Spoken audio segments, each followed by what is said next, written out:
Trying to answer the most daunting question, who am I, is probably one of the hardest things to do.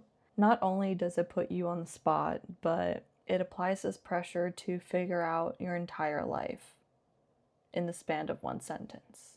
And I think that can get really overwhelming because the second we start putting labels on everything, we start to feel confined in this box. And from anything that I have learned, especially in therapy and with lots of experience, I realized that in society, we're all expected to introduce ourselves and the job that we do. Like, oh, what's your name? What do you do? And I think that has projected a lot of pressure in our own heads to feel like we are our job and that we identify with that. That's just unfortunately not the case. And I think it's one of the best exercises that you can do for yourself.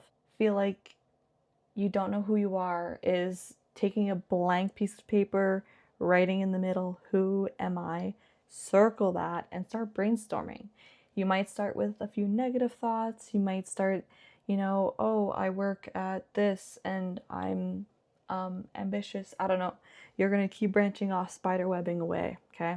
You're going to have to keep coming up with ideas, keep thinking. And it's going to be really hard to come up with some honest answers, but it's a great exercise to remind yourself that you're not just your job. You can play piano. You are passionate about writing, like spending time with your friends. You're an extrovert. You can, mention your zodiac sign. You can say that you have strong family values. You begin to realize that all these labels don't mean. And I think when you can expand your own belief of who you are, you can accomplish more in your life.